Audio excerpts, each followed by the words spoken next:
The space above Earth looked normal that Tuesday morning. The sun shone bright, and the blue planet turned slowly like it had for millions of years. But at exactly 9:17 a.m. Seoul time, everything changed. Dr. Kim Hana was drinking her third cup of coffee in the Seoul National University lab when her computer started beeping like crazy. The tall woman with short black hair looked at her screen and nearly dropped her mug.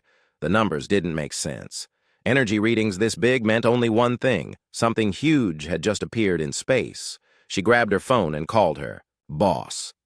"Professor, we have a problem. A very big problem." 5 minutes later, every government on Earth knew about it too. Huge ships had appeared just outside Earth's moon. Not one or two ships, but dozens of them. Each ship was the size of a small city. Dark metal that seemed to eat light instead of reflecting it.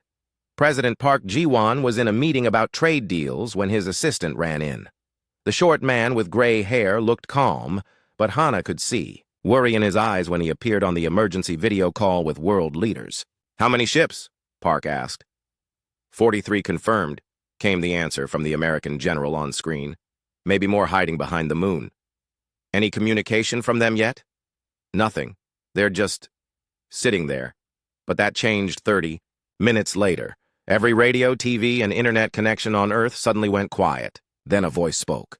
It sounded wrong, like someone trying to talk through water. "People of the third planet, you will surrender now. We are the Velithron Empire. We take your world today.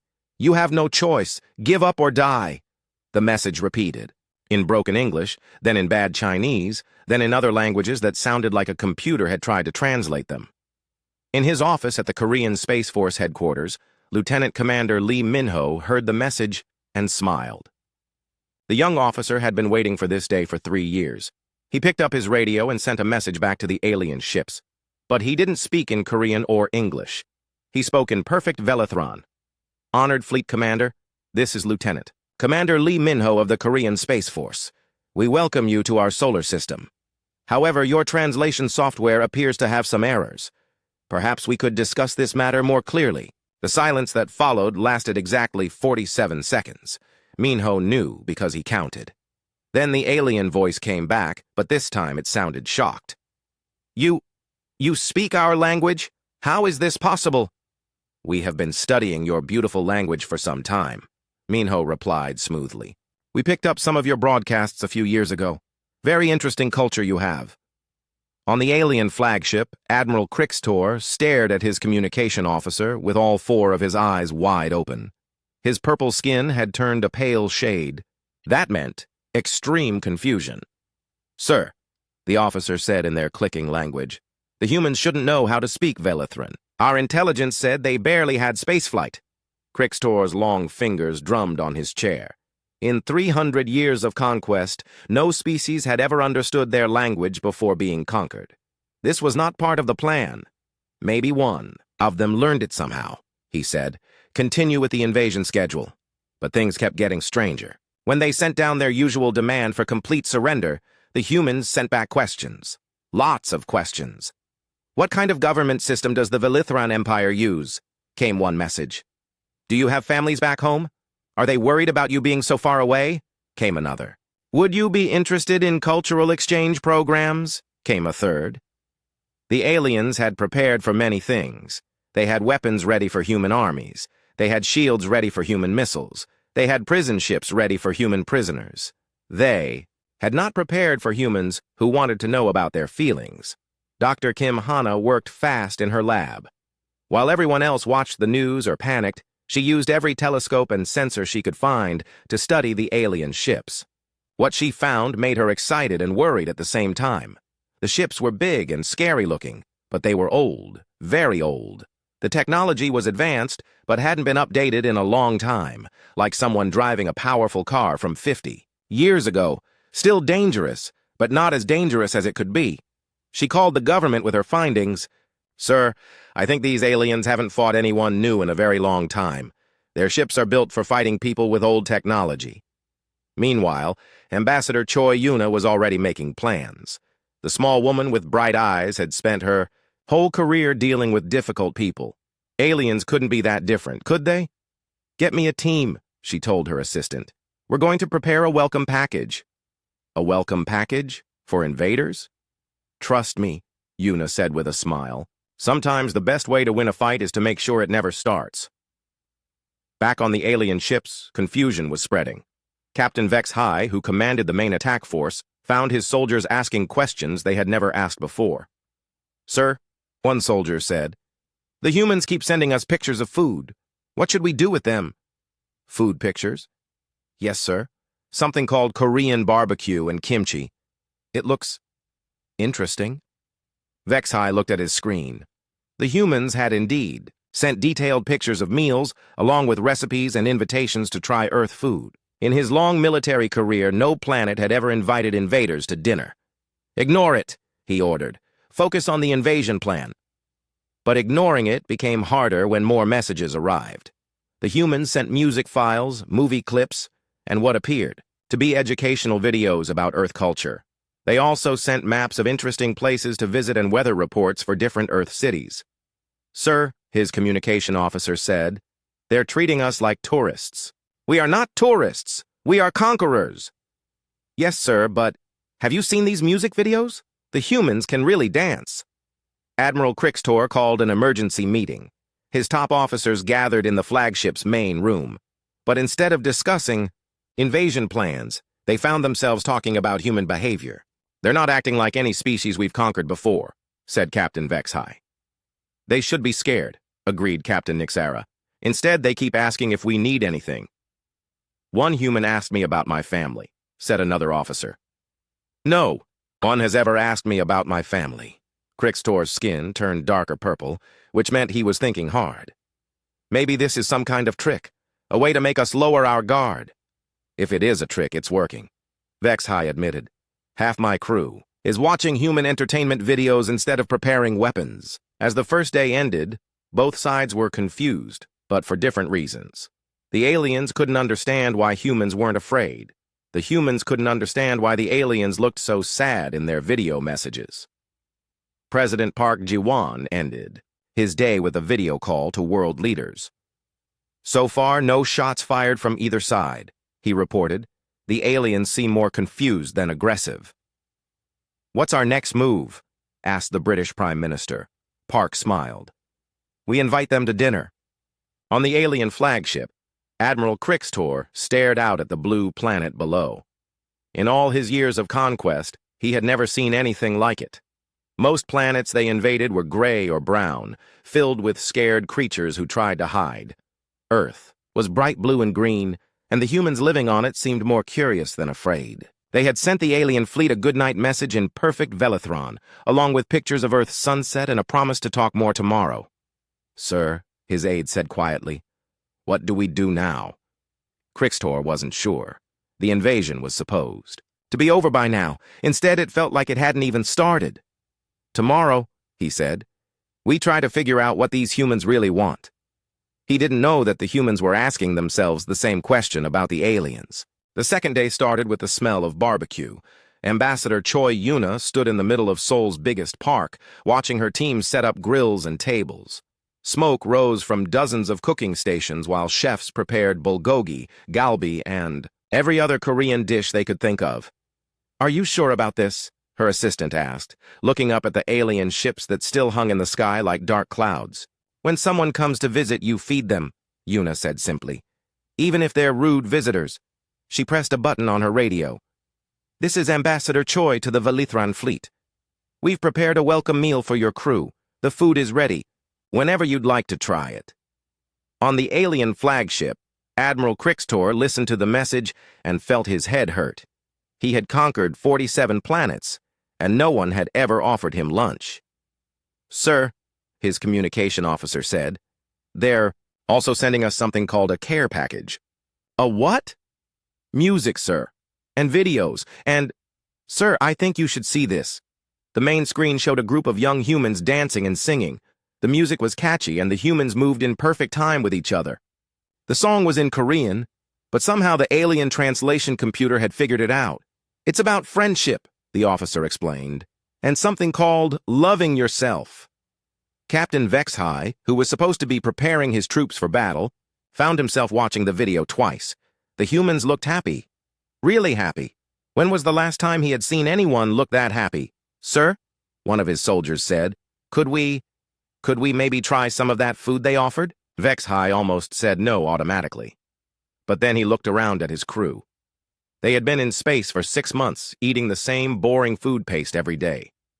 They looked tired and sad. Just a small group, he decided, for intelligence gathering. That's how the first alien shuttle landed in Seoul's Central Park. When the ship's door opened, 20 nervous Velithran soldiers stepped out, looking around at the humans who had gathered to meet them. The aliens were tall and thin, with purple skin and 4 eyes each. They looked scary, but they also looked confused and a little afraid. Chef Kim Jae-ho stepped forward with a big smile and a plate of grilled meat. "Welcome to Earth. I hope you're hungry." The lead alien soldier, whose name was Torsek, had never seen anything like it. Humans surrounded them, but instead of weapons, they carried plates of food. Instead of looking angry, they looked excited. "This is food?" Torsek asked in broken English. "The best food in the galaxy," Kim Jae-ho said confidently. "Try this, bulgogi, and this kimchi. Oh, and you have to try the rice." Back on the ship, Engineer Park Dong-min was having the time of his life. While everyone was focused on the food party, he was quietly scanning the alien ships with every sensor South Korea owned. "Incredible," he muttered to himself, looking at the data. "Their shields are powerful, but they're designed for fighting lasers and missiles. I bet they've never dealt with cyber attacks." He started typing fast, his fingers flying over the keyboard. If these aliens wanted to play invasion games, they were about to learn that humans had been getting very good at computer games. At the park, something wonderful and weird was happening. The alien soldiers had tasted Korean food, and therefore, eyes had gone wide with shock. This is amazing," Torsek said through a mouthful of bulgogi. "We only eat nutritional paste on our ships." "Nutritional paste?" Kim Jae-ho looked horrified. "For how long?" "All my life," Torsek admitted sadly. "That's terrible. Here, try this soup, and this pancake. Oh, and wait until you taste the dessert." The other humans joined in, explaining each dish and helping the aliens figure out how to use chopsticks. Soon, the park was full of purple aliens and laughing humans, all eating together. On the flagship, Admiral Krixtor watched the scene through his ship's cameras and felt very confused. His soldiers were supposed to be gathering intelligence about human defenses. Instead, they were learning how to make kimchi.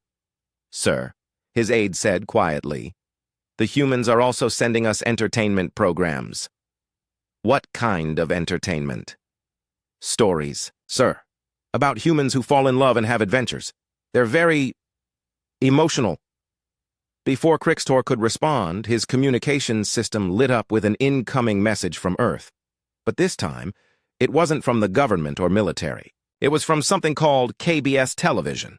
"Greetings, space friends," said a cheerful human woman on the screen. "We heard you might be bored up there, so we've prepared a special welcome program. Please enjoy this selection of our best dramas, comedies, and music videos. We've added subtitles in Velithran language just for you." The screen filled with a Korean drama about a woman who owned a hotel and a man who was a soldier. The story was simple, but somehow very interesting. The actors were good-looking, and their emotions felt real. "Sir," his aide said after a few minutes, "this is actually quite engaging." Krixtor found himself agreeing. The story was much more interesting than the boring military reports he usually watched. Down in engineering, Lieutenant Bae Woo-jin was working on something that would have amazed the aliens if they had known about it. While they were distracted by Korean dramas and barbecue, he was quietly hacking into their computer systems. "Their security is good," he told his team, "but it's designed to stop other aliens, not humans. They've never seen our programming languages before." "What can you do?" asked his supervisor. "Watch this," Woo-jin said with a grin. On every alien ship, the military music that usually played during work hours suddenly changed. Instead of serious marching songs, the speakers started playing Gangnam Style. The alien soldiers stopped what they were doing and listened. The song was catchy, very catchy. Some of them started moving to the beat without realizing it. Captain HFY called the flagship immediately. "Sir, our music system has been compromised," I noticed, Krixtor said, dryly listening to the Korean pop song playing in the background of their conversation. Should we be worried? Krixtor thought about it. The humans had somehow gotten into their computer systems, but instead of damaging anything, they had improved the music? Just try to focus on the mission, he said finally.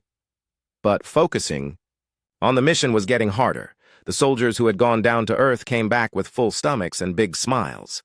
They told amazing stories about human kindness and something called Korean fried chicken that was apparently life-changing. More aliens asked permission to visit Earth, not to gather intelligence, but because they were curious about the food and the friendly humans. This is not going according to plan, Krixtor muttered. His aide, who was secretly watching a Korean romantic comedy on his personal screen, nodded absently. Yes, sir. Very not according to plan. By evening, half the alien fleet was watching Korean dramas while the other half was reading recipes that helpful humans had sent up to them. The invasion force that was supposed to conquer Earth in one day was instead learning about kimchi fermentation and wondering if the main character in Winter Sonata would end up with the right guy.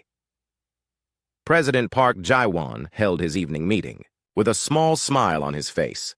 Status report? He asked his advisors. 43 alien ships are still in our space, reported the defense minister, but none of them are pointing weapons at us anymore. Most of them appear to be watching television. And our cyber warfare team successfully infiltrated their entertainment systems, Lieutenant Bae Woo-jin reported proudly.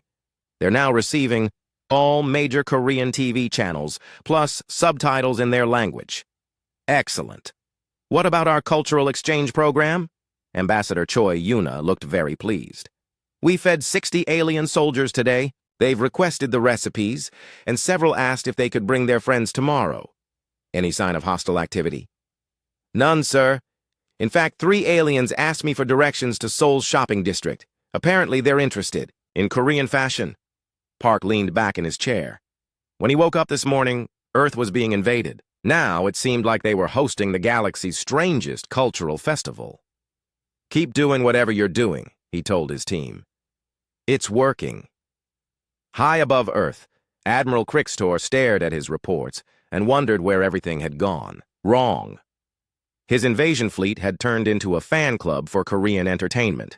His soldiers were more interested in learning to cook than learning to fight. And somehow, he was starting to think that maybe, just maybe, that wasn't such a bad thing. Tomorrow, he decided he would ask the humans about their recipe for that amazing kimchi soup. Dr. Yoon Seojin had studied human behavior for 20 years, but she had never tried to change alien behavior before. Now, sitting in her office at Seoul National University with 3 cups of empty coffee and a whiteboard covered in notes, she was about to try something that would either be brilliant or completely crazy. Operation Hallyu Wave is ready, she announced to the emergency committee video call. Explain it simply, President Park Ji-won requested from his office. We flood their ships with carefully chosen Korean content, Seojin said, not random content. Specific shows and music designed to create emotional connections and confusion. We make them care about fictional characters more than their military mission. You want to defeat an alien invasion with TV shows? I want to defeat an alien invasion with feelings, Seojin corrected. Aliens are still people, and people who care about stories don't want to hurt the storytellers. Lieutenant Bae Woo-jin, who was becoming famous for hacking alien ships, raised his hand on the video screen. I can get into all their personal devices now. Every alien soldier has something like a smartphone. I can send whatever Dr. Yoon wants, directly to each one. Do it, Park decided. What could go wrong? A lot could go wrong, but Seojin had spent all night picking the perfect shows. She knew exactly which Korean dramas would hit aliens in the feelings.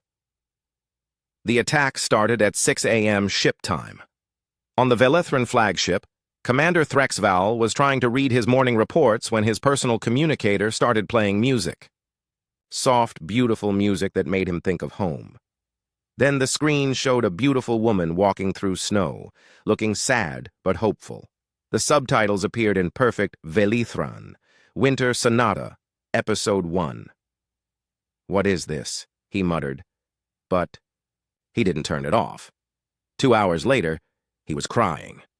The story was about 2 people who loved each other but couldn't be together because of misunderstandings and bad timing. It was sad and beautiful, and somehow reminded Threxaval of his own lost love back on Velethrus Prime. All over the alien fleet, similar scenes were playing out. Soldiers who had been preparing weapons were instead watching Goblin and learning about immortal beings who just wanted to find peace. Engineers who should have been checking ship systems were watching Crash landing on you and wondering if love really could overcome any obstacle. Captain Vex-High tried to maintain discipline, but it was getting impossible. "Sir," his weapons. Officer said, "I can't focus on the targeting systems. The woman in this show just found out her boyfriend has been lying to her for 3 years. I need to know what happens next. Turn it off and do your job." "But sir, what if she doesn't forgive him? What if they never get married? I can't live with not knowing." Meanwhile, Chef Kim Jae-ho was having the time of his life.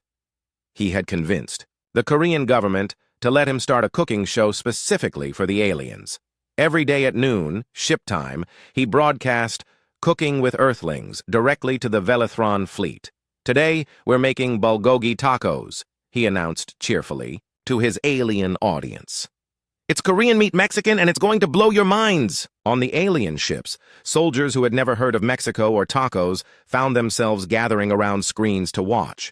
The food looked amazing, and Chef Kim was so enthusiastic that it was impossible not to smile. "First, we marinate the beef," Kim explained. "This is the secret to good bulgogi. You have to let the meat soak up all the flavors, just like how good friendships need time to develop." In the ship's mess hall, Cook Kelton watched with fascination. He had been making the same nutritional paste for 12 years. The idea of food that actually tasted good seemed like magic. "Sir," he said to his captain, "could we possibly get some of these earth ingredients, just for research purposes?" Captain Nixera looked around at her crew, who were all watching the cooking show with hungry expressions. "I'll see what I can do." But the real breakthrough came when Dr. Yoon Seojin launched the second phase of her operation. She had Lieutenant Bae Woo Jin hack into the aliens' personal files and send each one a customized message. Soldier Vortek, who missed his sister, got episodes of Reply 1988, a show about family and growing up. Engineer Fistar, who had always felt like an outsider, got Eta 1 Class, about finding your place in the world. Commander Threxaval, who was lonely, got Romance is a Bonus book, about unexpected love. Each alien received shows that spoke directly to their personal struggles and dreams. The effect was immediate and devastating to military discipline. "Sir," reported Captain Vex-High during the daily command meeting, 70% of my crew has requested extended shore leave to experience Earth culture firsthand." "Shore leave?" Admiral Krixtor's skin turned pale purple. "We're in the middle of an invasion." "Yes, sir, but Private Neltok says he needs to visit something called a Korean spa for research, and Engineer Yultani wants to take a cooking class." "What about the invasion schedule?" "Well, sir, about that. The crew thinks maybe we should postpone the invasion until after we finish watching our shows. Some of them are really invested in the storylines." Krixtor put his head in his hands.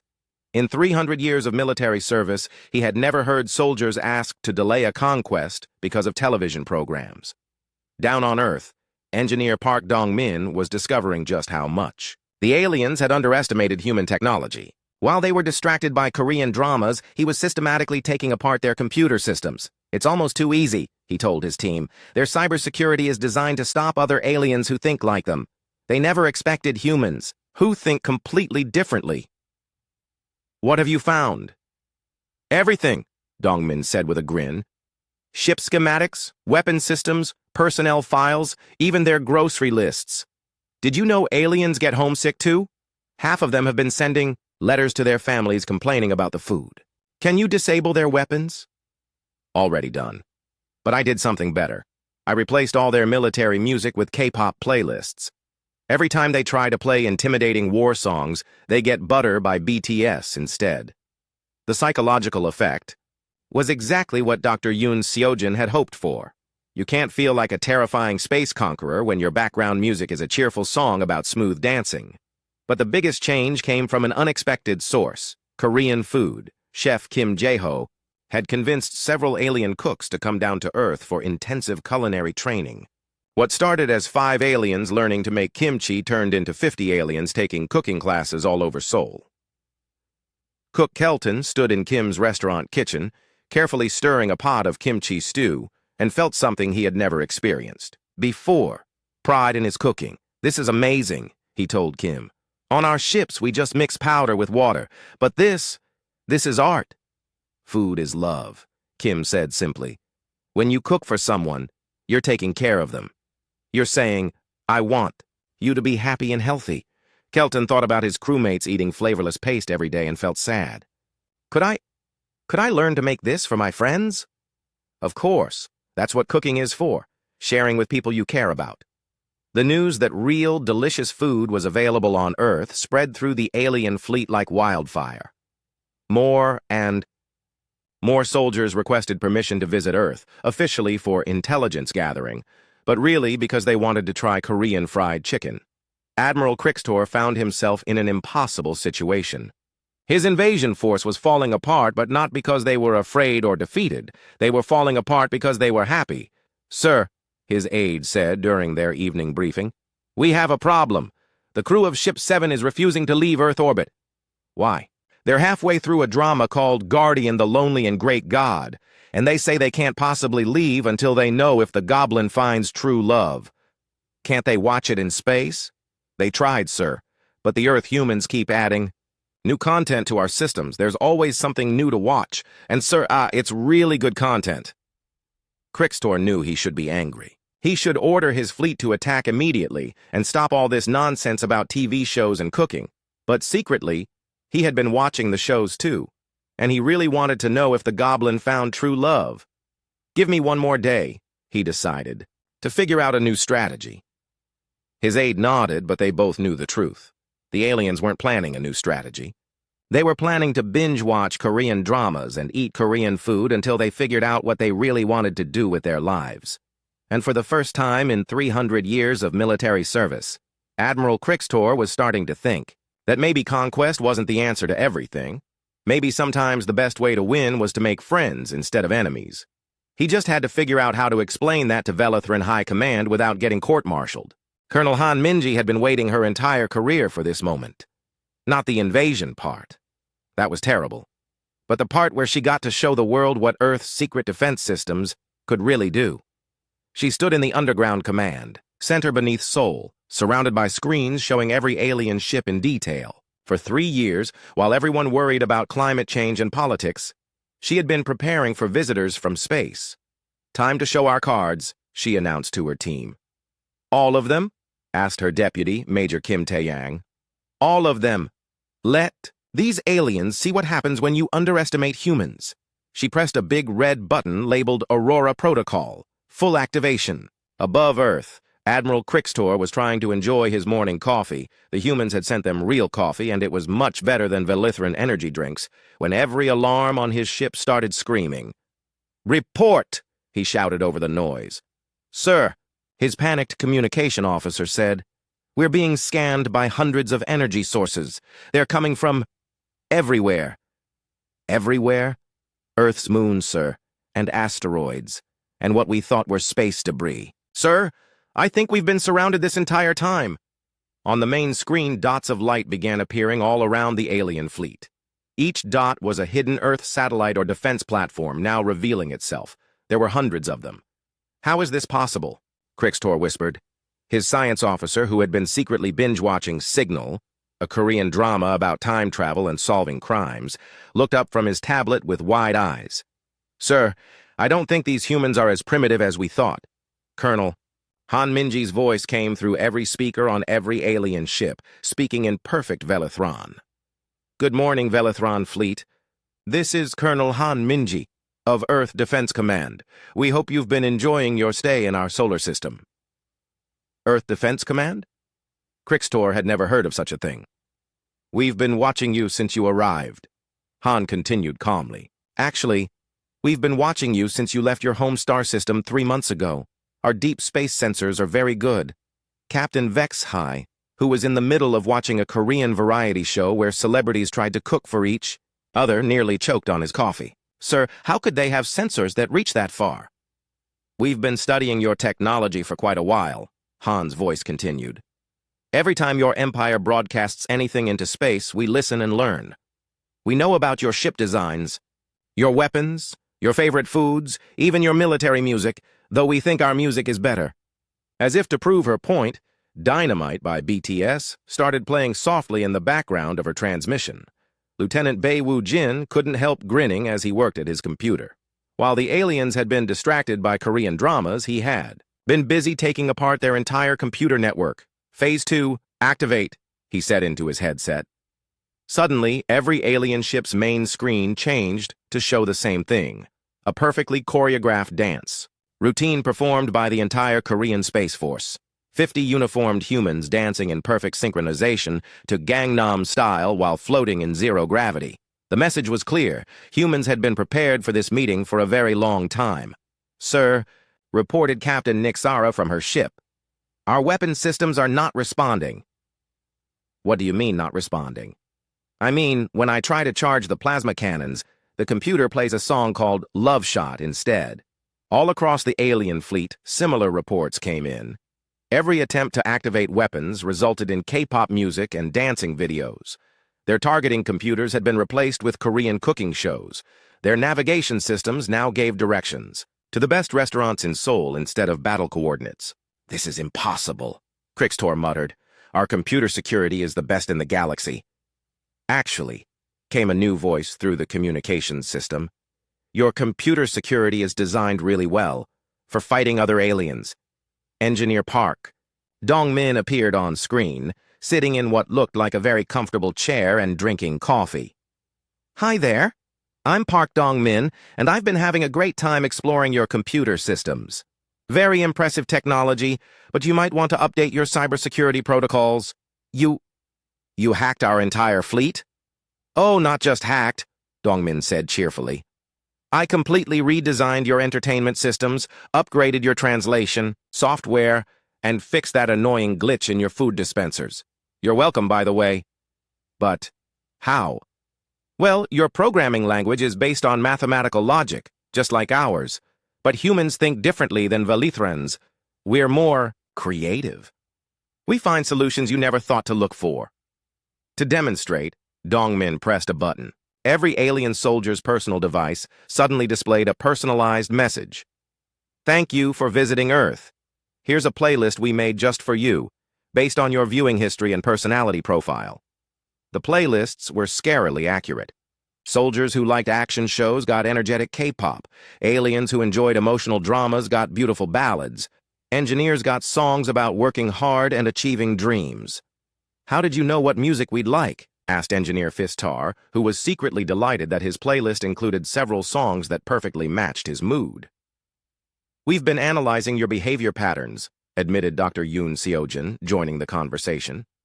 "Every alien who visited Earth, every message you sent, every show you watched, it all told us about your personalities and preferences." "You've been studying us?" "Of course. When someone visits your home, you want to be a good host. We wanted to make sure you felt welcome." Admiral Crixtor felt his head spinning. His invasion fleet had been completely outmaneuvered by humans who treated war like a hospitality project. "But why?" he asked. "Why didn't you just destroy us when you had the chance?" The question brought silence to all the communication channels. Then President Park Ji-won's calm voice filled the space. "Admiral Crixtor, may I ask you something? Do you have a family back home?" The question was so unexpected that Crixtor answered without thinking. "Yes, a wife and 2 children.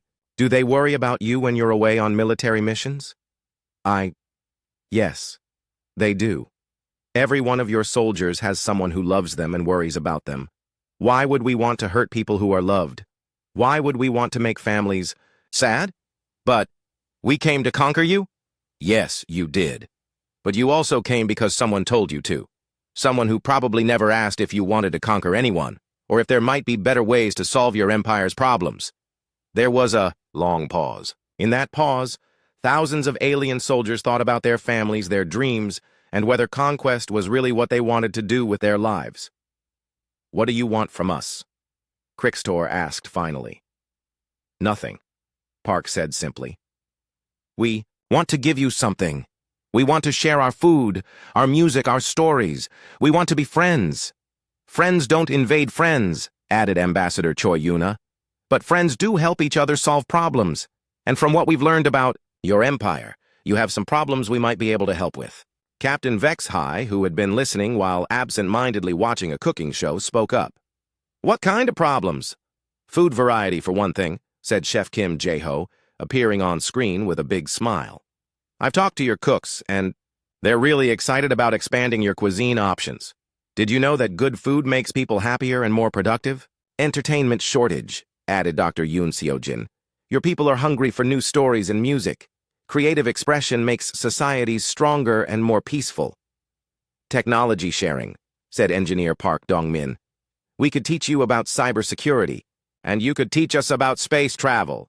Everyone wins. Cultural exchange, finished Ambassador Choi Yuna. Your people and our people learning from each other, becoming friends instead of enemies. Admiral Krixtor looked around at his command crew. They were all listening intently, and for the first time in months, they looked hopeful instead of tired. Admiral, came a message from Captain Threxval. My crew is requesting permission to formally accept the humans' friendship offer. Mine. 2, reported Captain Nixera. Mine 3, added Captain Vexhai. Also, the humans invited us to something called a barbecue party, and my soldiers are very excited about it. Krixtor realized that his invasion had completely failed. But somehow it felt like something much better was beginning.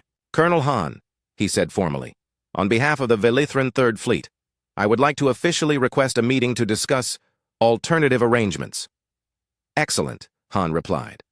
How about dinner? I hear our chefs have prepared something special, and there's a new Korean drama starting tonight that I think you'd really enjoy. For the first time in 300 years of military service, Admiral Krixtor smiled. That sounds perfect, he said. Professor Lee So-young had spent 15 years studying how different societies work together, but she had never tried to fix an entire galactic empire before. Now, sitting across from Admiral Krixtor in Seoul's fanciest hotel restaurant, she was about to try something that could change the galaxy forever. Tell me about your empire, she said gently, as waiters brought plate after plate of Korean delicacies to their table. Krixtor looked uncomfortable. He had been a military commander his whole life, and no one had ever asked him to explain politics before. What do you want to know? Everything. How many worlds do you control? How do your people live? What problems keep your leaders awake? At night? The alien admiral picked up a piece of bulgogi with his fork and chewed thoughtfully. We control 47 star systems, he said finally. About 300 billion people. And honestly, most of them are miserable. Why? Because all we know how to do is conquer and control. We haven't created anything new in 200 years. No new art, no new music, no new ideas. Just more conquest, more control, more of the same. Professor, Lee made notes on her tablet. What about resources? Is that why you expand? Because you need more planets to support your people? That's what they tell us. But I've seen the reports. We have enough resources to last 10,000 years. We keep conquering because it's all we know how to do. Dr. Kim Hana, who had been quietly listening while eating kimchi, suddenly looked up. Admiral, can I ask you something personal? Before you became a soldier, what did you want to be when you grew up? The question seemed to surprise Krixtor. I wanted to be a musician. I wrote songs when I was young. What happened? To that dream? Military service is mandatory in our empire. Once you join, you can't leave. I haven't touched a musical instrument in 300 years. Around the restaurant, similar conversations were happening at other tables. Captain Vexhai was telling Ambassador Choi Yuna about his secret dream of becoming a teacher. Captain Nixara was explaining to Chef Kim Jae-ho how she had always wanted to learn to cook, but never had the chance. Commander Threxval was showing Dr. Yoon Seo-jin poems he had written in his spare time. It sounds like your empire has the same problem many human societies have had, Professor Lee said carefully. When military needs become the only priority, everything else gets forgotten. Art, creativity, individual dreams, they all get sacrificed for order and control. Is there another way? Krixtor asked. On your planet, do people get to choose their own paths? Most of the time, yes, it's Not perfect. We still have problems and conflicts. But we've learned that societies work better when people are free to pursue their dreams and express themselves. How do you maintain order without total control? We cooperate instead of commanding. We share instead of hoarding. We create instead of just consuming. Lee smiled. And we've learned that diversity makes us stronger, not weaker. As if to prove her point, the restaurant's sound system began playing a song that mixed traditional Korean instruments with jazz from America, electronic beats from Germany, and vocals in 4 different languages. "That's beautiful," Crixtor said, listening to the music. "How did humans create something so complex and harmonious?" "By working together," said Dr. Kim Hana. "Artists from different countries collaborated. They shared their different styles and techniques. No one person could have made that song alone. In our empire, all music must follow strict traditional patterns," Crixtor said sadly. "Nothing new is allowed." "That explains why your people are so excited about K-pop," Dr. Yoon Seojin said with a smile. "It's probably the first new music they've heard in centuries." Meanwhile, something remarkable was happening throughout Seoul. Alien soldiers who had come down for cultural research were discovering parts of themselves they had forgotten. Cook Kelton was in Kim Jae-ho's kitchen, tears streaming down his face as he stirred a pot of kimchi stew. "I never knew food could be so beautiful," he said. "For 12 years, I just mixed powder and water. I thought cooking was just about nutrition." "Cooking is about love," Kim replied. "Every time you prepare a meal for someone, you're showing them you care." "I want to go back to my ship and cook real food for my crewmates. They deserve better than paste." "Then you will. I'll send you home with recipes and ingredients." In a nearby art studio, engineer Fistar was learning to paint. He had never held a brush before, but something about putting colors on canvas felt natural and wonderful. "I don't understand," he said to his human teacher. "How does creating pictures help society function?" "Art helps people express feelings they can't put into words," the teacher explained. "It helps us understand each other better. It makes life more beautiful." Fistar looked at his painting, a simple landscape of his home planet, but painted with earth colors that somehow made it look more alive than he remembered. "On Velethrus, we don't have artists," he said quietly. "Maybe that's why everyone seems so sad all the time."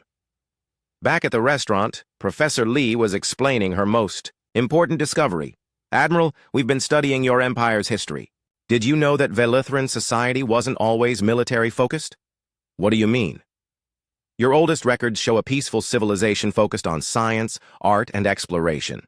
The military expansion only started about 500 years ago, after a crisis with resource shortages. But we were taught that conquest was always our way. That's what your current government wants you to believe. But your people used to be explorers and creators, not conquerors. They were more like humans than you might think." Lee showed him images on her tablet, ancient Velithran art, music, and literature that Earth scholars had found in deep space. Transmissions.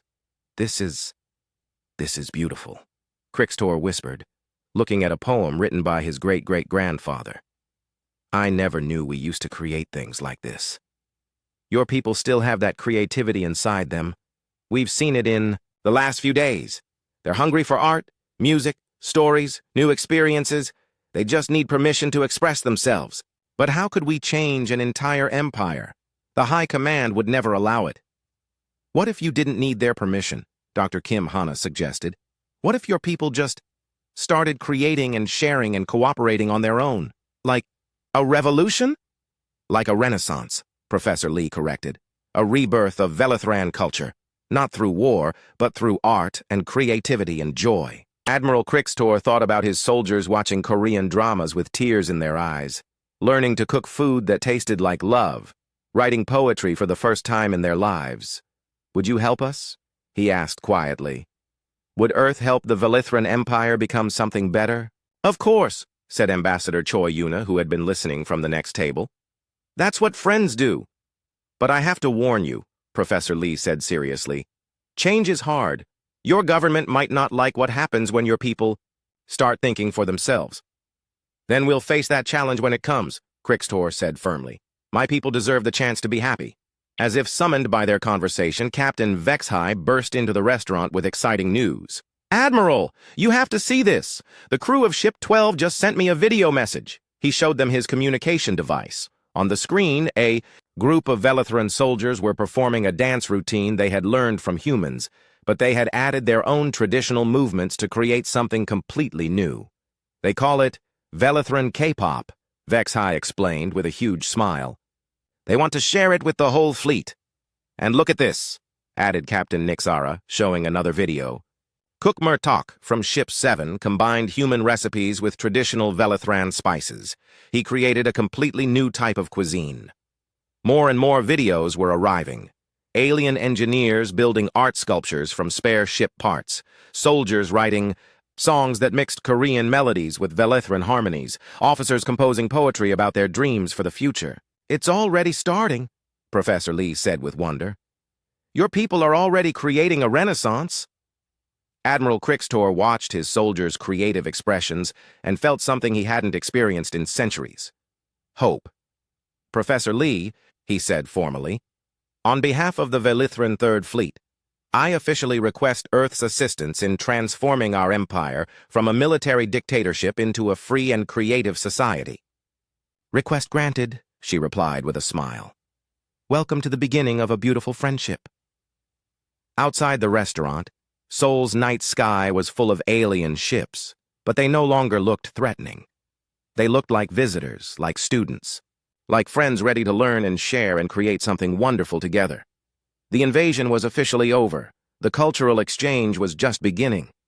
The biggest diplomatic dinner in galactic history was about to begin, and Chef Kim Jae-ho was having the time of his life. More bulgogi for table 7, he called out, directing his team of human and alien cooks. And someone check on the kimchi. I think the Velithrans like it extra spicy. The banquet was being held in Seoul's Olympic Park, with tables set up both on the ground and on platforms that extended into the alien ships. Humans and aliens sat together, sharing food and stories under the stars. Admiral Crixtor sat at the main table with President Park Ji-won, Ambassador Choi Yuna, and Professor Lee So-young. He looked completely different from the stern military commander who had arrived 2 days ago. He was smiling, his purple skin had a healthy glow, and he was wearing a traditional Korean hanbok that had been specially made for his alien body shape. This is incredible, he said, tasting a piece of Korean Velithran fusion cuisine that Cook Kelton had created. I never imagined food could bring such joy. Food is just the beginning, President Park said with a smile. Wait until you experience Korean karaoke. At tables throughout the park, amazing conversations were happening. Captain Vexhai was teaching a group of Korean children how to play a traditional Velithran card game, while they taught him how to fold paper cranes. Captain Nixara was deep in discussion with Seoul's mayor about urban planning and how to make cities more beautiful for everyone. Engineer Park Dong-min sat with a group of Velithran technicians, sharing blueprints and ideas. Your hyperdrive. Technology is amazing, he said, but have you ever thought about using it for space exploration instead of military conquest? Exploration? Asked Engineer Fistar. Like discovering new worlds just to learn about them? Exactly. Think about all the beautiful planets and interesting life forms you could find. You could be explorers and scientists instead of soldiers. That sounds wonderful, Fistar said quietly. I always wanted to study alien plants and animals, but in the military we only learn about destroying things. Well, now you can learn about growing things instead, Dr. Kim Hana said, joining their conversation. We'd love to share our botanical research with you. The most important conversation of the evening was happening at a small table near the E stage, where Lieutenant Commander Lee Min-ho was having a serious discussion with Admiral Crixtor's aide about the future. The High Command won't be happy about this, the aide warned. When we return home with reports of friendship instead of conquest, there will be consequences. What kind of consequences? Lee asked. Court-martial for the Admiral. Punishment. For the entire fleet. Maybe even execution for treason. Lee was quiet for a moment, thinking. Then he smiled. What if you don't go back alone? What do you mean? What if Earth sent a diplomatic mission with you? What if we showed your high command that cooperation is more profitable than conquest? You would do that? Risk traveling to our empire? That's what friends do, Lee said simply. We face challenges together. Meanwhile, Dr. Yoon Seojin was documenting the most successful psychological operation in human history. Every Velithron soldier she interviewed reported the same thing. They felt happier and more hopeful than they had in years. "It's like waking up from a dream," Soldier Vortek told her. "For so long I thought military service was all there was to life. But these past 2 days I've remembered that I used to love music and art and learning new things.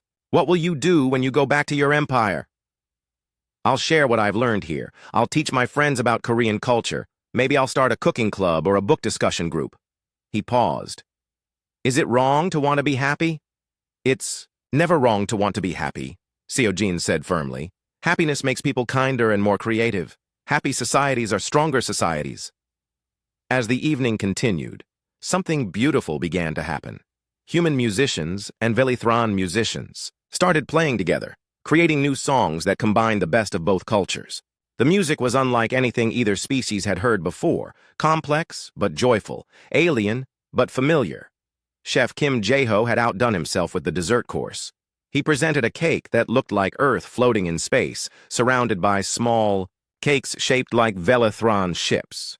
But instead of looking threatening, the ship cakes had little flags on them with messages of friendship written in both languages. "This cake is too beautiful to eat," Admiral Crixtor said. "Food is meant to be enjoyed," Kim replied. "Just like friendship." As they cut the cake together, President Park Ji-won stood up to make a speech. "2 days ago, we thought we were facing an invasion," he said, his voice carrying clearly through the park.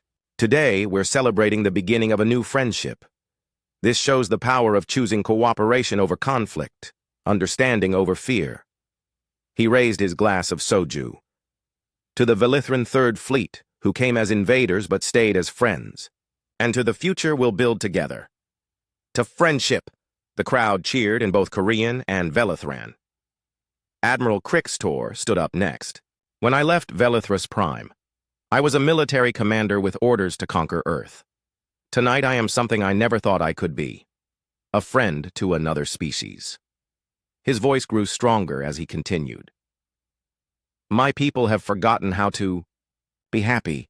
We've forgotten how to create and explore and dream, but you've reminded us who we used to be and who we can become again." He looked around at his officers, who were laughing and singing with their human friends. "I formally request that the Velithron Empire and Earth establish permanent diplomatic relations, and I personally volunteer to be the first Velithron ambassador to Earth." The cheering was so loud it could probably be heard on the alien ships. Lieutenant Bae Woo-jin had one more surprise for everyone. "Admiral," he called out, "I have a gift for your fleet." "What kind of gift?" "We've uploaded Earth's entire cultural database to your ship's computers. Music, movies, books, art, recipes, everything we've created as a species. It's our gift to the galaxy." "All of it? For free?" "That's how culture works best, Dr. Yoon," Seojin explained. "When you share it freely, it grows and becomes even more beautiful." Captain Threxval, who had been quiet most of the evening, suddenly stood up. "I have an announcement," he said nervously. "I've decided to resign from the military and request asylum on Earth. I want to become a poet." The declaration led to more surprises. Cook Kelton wanted to study at a culinary school. Engineer Fistar wanted to become a botanist. Several other Velithrans expressed interest in staying on Earth to pursue dreams they had never been allowed to follow. "Of course you're welcome to stay," Ambassador Choi Yuna said warmly. "And we'd love to send some of our people to learn about your worlds, too." As the night wound down, Admiral Crixtor found himself in an unexpected position. He was no longer commanding an invasion fleet. He was leading a cultural exchange mission. "What happens now?" he asked Professor Lee So-young. "Now you go home and share what you've learned," she said.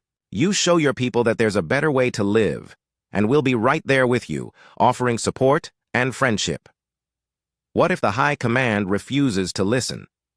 "Then we'll help your people listen to each other instead," Lee said with a smile. Change doesn't always come from the top down. Sometimes it starts with individual people deciding to be brave. Dr. Kim Hana approached with a final gift, a small plant in a decorative pot.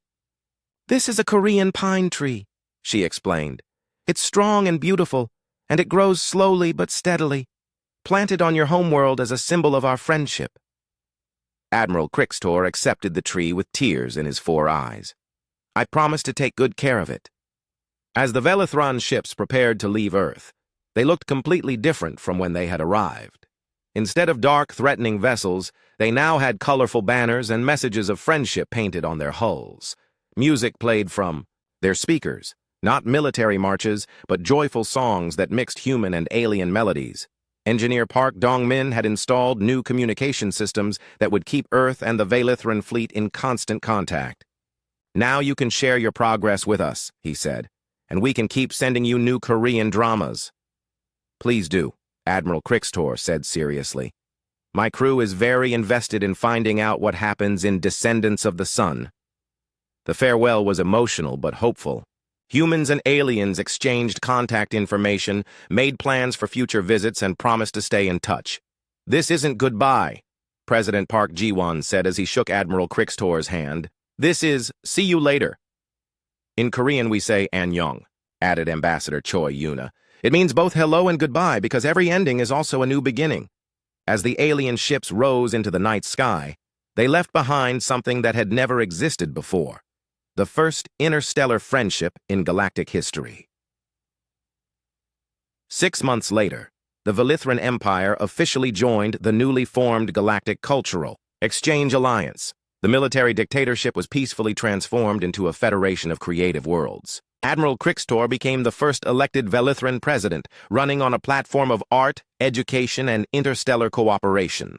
The invasion fleet that came to conquer Earth had become the foundation of a new kind of galactic civilization, one based on sharing instead of taking, creating instead of destroying, and friendship instead of fear. And somewhere in the Velithron home system, a small Korean pine tree grew in the courtyard of what used to